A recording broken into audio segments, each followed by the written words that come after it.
Sorry for having you guys wait. I was trying to use the restroom. I couldn't do it for Vada. I got to go back and watch this performance. I didn't feel my best. Even though I did it, I felt as if I did enough to get the victory, especially with the conversations that I had with my cornermen. I mean, I know it was back and forth action, but it was really, for me, it was really kind of early on, it was really hard to get the rhythm of Canelo. And I felt once I got the rhythm, then I started to push him back, and then it became a really, really competitive fight. I'm just hopeful that you guys enjoyed the fight. This was, for me, a great experience being a part of such a big event as this. It doesn't get any higher than this, and I'm just grateful to have this opportunity to please all the fans that tuned in and everyone that showed up tonight. Canelo is a warrior, obviously, and for me, I just have to go back to the drawing boards and see what I can do better. But it's questionable for me if I'm going to stay in the middleweight division because it is taking a toll on my body and it's showing.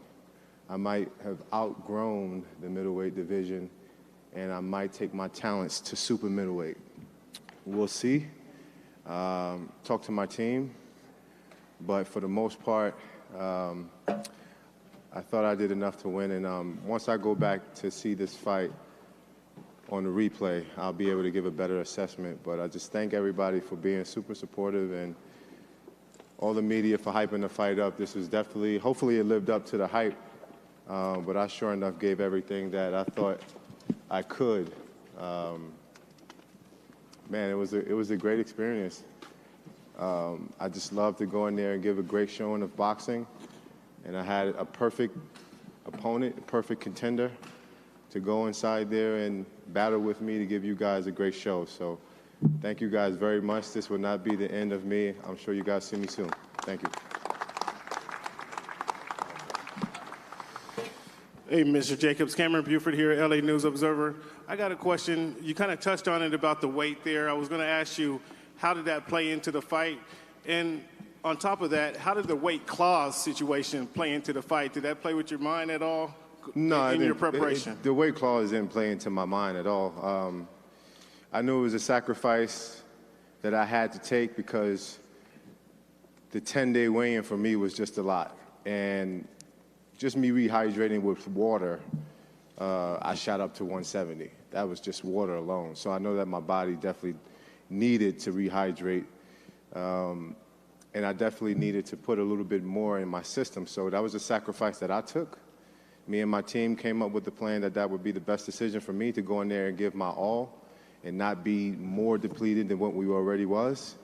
I'm a naturally big guy, and I might have just overgrown the middleweight division, but man, I'm extremely happy. Like, this is, for me, a dream come true still. Win, lose, or draw, I was able to perform at the highest level, and it's very humbling.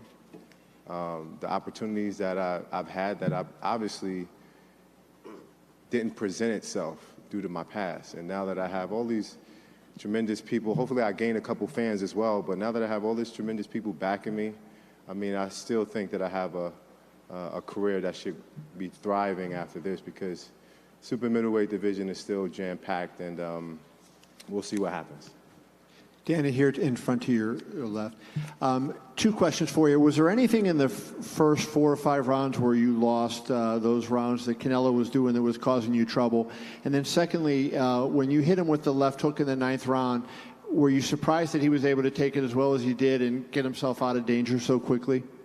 You know, everything happened kind of so fast. I don't believe that I lost the first 5 rounds. I did think that it took maybe 2 to 3 rounds for me to get his rhythm. And I thought he would be a little bit more active than what he was, but He's a strong force. Even though I'm the bigger guy, you can tell, he was there to fight. We both was banging. We both was landing. And it's just one of those things that you can go back and forth with, the judging style or, how you gauge an actual fight. I can wish, all the thing I can do is go back to the tapes and actually make my assessment on it. But I can't do that right now because it's just right after the fight. Danny, straight in front of you. I was like your thoughts about Canelo Alvarez's defense. I mean, he's known more or less as an offensive-minded fighter. Tonight, he seemed his defense was extremely strong. According to the CompuBox stats, you only landed 20% of your punches. That's obviously a little lower than you probably would have liked. Can you talk to me about what you thought of his defense tonight? Well, it was definitely a little tricky. I mean, I've always known Canelo had great upper body movement, and that's exactly what he had, and that's what he displayed. I've been vocal about that, this whole press tour about his upper body movement is exceptionally well. I knew what we were facing, but I just thought that I did enough just to kind of tweak it out in my mind, and especially from the conversations we had in the corner. But I take my hats off to him. I'm not one of those guys who, even in a close decision,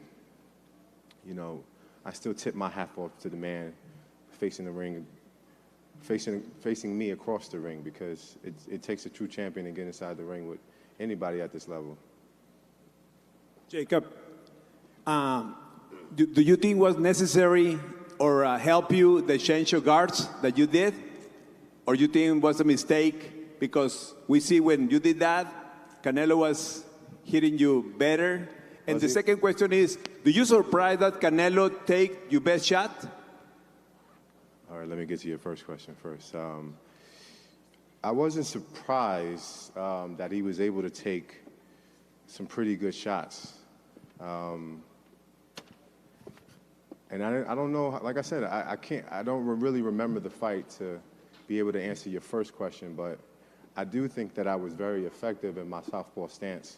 I wanted to trade a little bit more, but his timing was really good as far as knowing when to punch and when to kind of back off.